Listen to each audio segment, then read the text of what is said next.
Stariray, Jake Ejercito. So ayun, kumusta mga Kunoysi? Welcome back sa ating YouTube channel, Pilipinoysi. So mula kay Stariray, meron itong pamagat na third day burol ni Jacqueline Jose dinagsa ng mga senador, Jinggoy Estrada, Robin Padilla.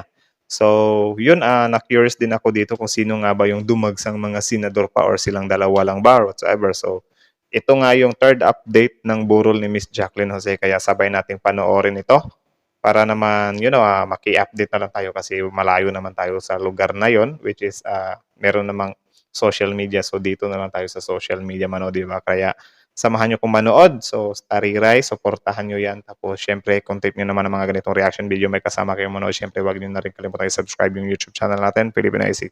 So di na natin ito patatagalin pa. Simulan na natin. Again, ang pamagat ng video nito, third day ng burol ni Jacqueline Jose dinagsa ng mga senador, Jinggoy Estrada, Robin Padilla. Start. Stariray, Jake Ejercito. Stariray. Don't forget to subscribe. So yan, subscribe nyo yan si Stariray. Bumisita sa pangatlong araw ng burol ni Miss Jacqueline ang isa sa nag-asikaso sa kanya na Angas si ng sasakyan, no? Senator Jinggoy Estrada. Kasama din ni Jinggoy ang ilan pang mga kaibigan ni Miss Jacqueline Jose. Agad naman na matatandaan na si Senator Jinggoy Estrada ang unang nagkumpirma sa pagpanaw ni Miss Jacqueline Jose. Kaano-ano ba sila, guys? Friend ba sila or magkatrabaho ba sila noon? Or dahil lang din kay Jake Ejercito? Lapit nga ang senador sa batikang aktres. Samantala una nang nagbigay ng pahayag hinggil sa pagpanaw ni Miss Jacqueline Jose ang kapwa senador. Si Robin. Ni Sir Jinggoy na si Senator Robin Padilla. Dito ay sinabi ni Robin Padilla na nagulat din sila dahil kasama pa nila si Miss Jacqueline noong Eddie Garcia Bill. Nangako naman si Sir Robin na kanilang bibigyan ng pagkilala ang kahusayan sa pag-arte ni Miss Jacqueline Jose. Sa kabilang banda ay sumabay na din si Senator Robin sa pagbisita kay Miss Jacqueline Si Jose. Senator Robin pala yan. Ang blurred kasi parang nasa Japan. Bars. Oo, ako bigla ako. Kasi magkasama pa kami sa Eddie Garcia. Bago pa lang yun. Nag-rally ng mga artista na pumunta dun sa public hearing. Kaya ano talaga, ang ginawa namin sa Senado, kasama ko sa Grace, sa Jinggoy, sa Sir Bong, sa Sir Rito Lapid, gumawa kami ng resolution para kilalanin yung kanyang talino sa pag-arte. Grabe, no? So magkatrabaho din pala si Robin dati at saka si Jacqueline. Kaya nagbigay sa atin ng karangalan sa Cannes Film Festival, yung Best Actress. Isang ano yun, isang ginintuang pamana sa atin. Tama.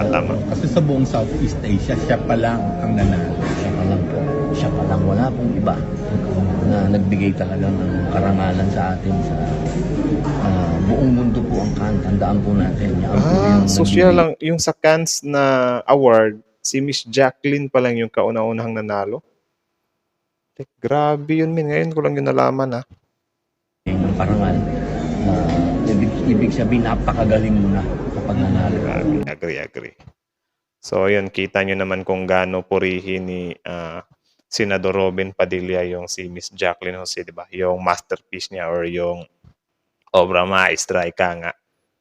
Grabe yun, men. Mula na yun sa bibig ni Robin Padilla. So, ayun, from Stariray, supportahan nyo yan. Original video link nasa description box below. Tapos panoorin yung mga videos niya and subscribe nyo na rin.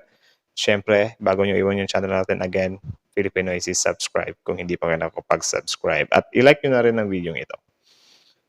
So, yun, kita nyo naman, dalawang senador, si Mr. Jinggoy at saka si Senator Padilla. Tapos yun nga si Senator Jinggoy, siya yung something na nag-assist daw sa ano nito, sa burol. And then si Robin Padilla naman, yun nga, kita nyo naman or narinig nyo naman yung words or yung pagpuri niya kay Miss Jacqueline, di ba? Biruin nyo, si Robin Padilla, isang batikang aktor din yan. Tapos yun, ganun niya din na-appreciate or nakita ang husay ni Miss Jacqueline Jose, di ba? Tapos dagdagan pa yung sabi niya na isa din yun, yung sa Cannes Award na international yon. Tapos siya lang ang natatanging nanalo doon na Pilipina or Pilipino, di ba? So, yun. Grabe, sobrang solid nun, men.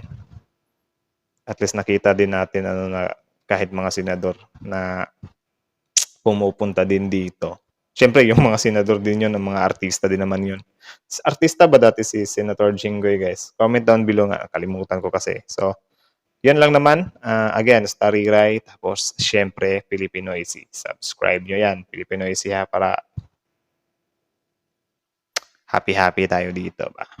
Grabe talaga. Grabe din talaga yung legacy na iniwan ni Miss Jacqueline Jose. So, again, ipagdasal natin yung soul ni Miss Jacqueline Jose bilang pasasalamat na rin sana iambag niya dito sa showbiz, pelikula, or whatsoever, di ba? So, yun. Hanggang dito na lang. Filipinoisy is out. Kita-kita sa susunod na reaction video, guys.